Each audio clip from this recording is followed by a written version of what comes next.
Salut à tous, je m'appelle Victoire et aujourd'hui je vais vous présenter une vidéo sur mon parcours d'écrivain. J'ai commencé à écrire à l'âge de 9 ans, c'était un drame familial, c'est écrit dans mes biographies et surtout au début de mes livres. Généralement il y a une partie de mon histoire. Je suis connue sous le nom d'auteur Harper Hinman simplement parce que j'aime pas écrire et que quelqu'un sache que c'est moi, enfin je voulais rester un petit peu dans l'anonymat.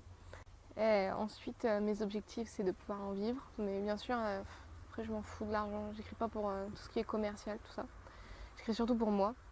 Et après, si ça plaît aux gens, tant mieux. Si ça plaît pas, bah tant pis. J'ai commencé à être publiée à 16 ans, donc en fin 2015. Et là, j'en suis à mon 4e livre. Je suis sur l'écriture de mon 4e livre. Donc mes 3 premiers livres s'appellent Just a Last Chance, qui est en français, mais il n'y a que le nom qui est en anglais, bien sûr. Le second s'appelle Tomber de haut. Le 3e s'appelle Second souffle. Et le 4e se nomme actuellement Prince Arrow d'Ennemi. Je vais vous expliquer un petit peu comment on prépare un livre et après je vous expliquerai les maisons d'édition.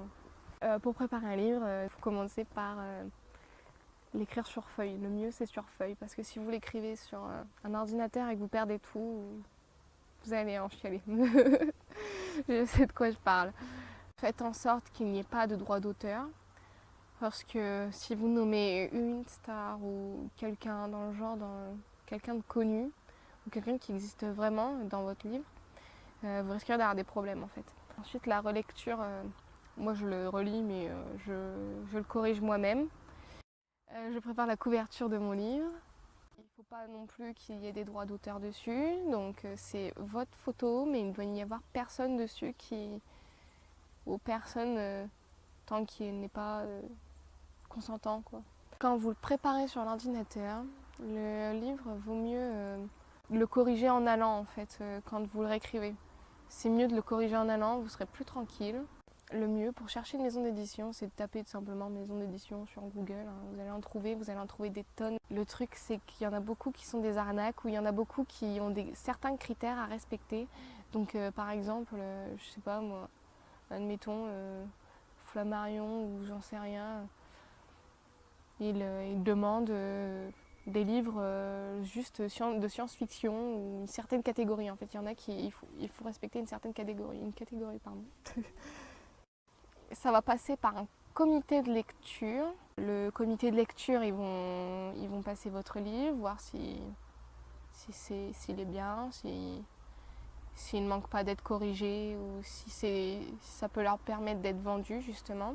Parce qu'eux, ils pensent juste commerce, les maisons d'édition. Et ensuite, ils vous enverront une réponse, qu'elle soit négative ou positive. Certaines ont un prix assez énorme. J'ai reçu 9 contrats en tout sur mon premier livre. 9 contrats dont les prix étaient de 1 500 à 5 000 euros. Pour le livre, ça fait beaucoup. Du coup, j'ai choisi une maison d'édition gratuite qui me fait payer uniquement 99 euros la couverture. Après, il y a d'autres options pour les corrections, tout ça. Et là, actuellement, je vais changer de maison d'édition.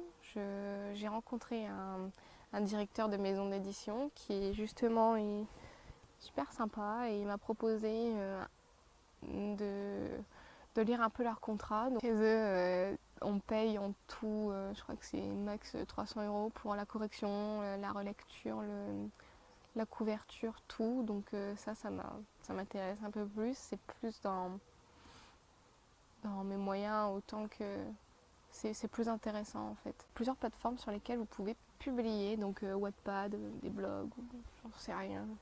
Je vous mettrai tout en barre d'infos en fait. Et comment dire, il y a pour les pubs aussi, le mieux, ce que je vous conseille c'est d'en parler, enfin de contacter directement des journalistes qui tiennent le journal local, admettons celui de votre village ou j'en sais rien.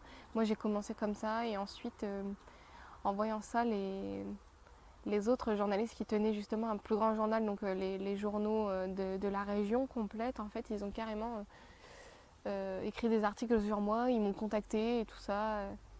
Donc ça j'ai trouvé ça bien. Ensuite on m'a conseillé aussi de mettre mon livre en librairie, ce que j'ai fait.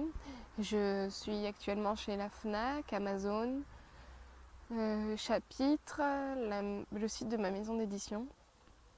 Je mettrai tout ça aussi en barre d'infos. Après la pub, tout ça, vous pouvez aussi organiser des séances de dédicaces. Vous voyez ça avec le maire de votre village ou la directrice de la bibliothèque ou de la médiathèque ou tout ce que vous voulez. Vous organisez une séance de dédicaces et vous verrez qu'il y a plus de personnes que ce que vous croyez qui viendront. Moi, je croyais qu'il n'y aurait personne, honnêtement.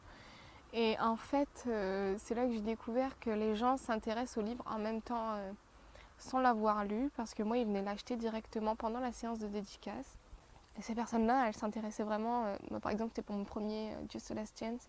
Il y a eu plus d'adultes que de jeunes de mon âge, en fait, qui étaient là. Et j'ai trouvé ça vraiment bien. J'ai vendu beaucoup de livres ce jour-là. Et en l'espace de 3 heures, je sais pas, j'ai dû en vendre, je sais même pas, j'en ai vendu beaucoup. Et ce qu'il faut savoir, c'est que plus vous vous montrez sympa et que vous montrez que vous n'êtes pas intouchable, en fait, vous verrez que vous aurez beaucoup plus de monde autour de vous. Il faut rester sympathique et gentil avec tout le monde et voilà.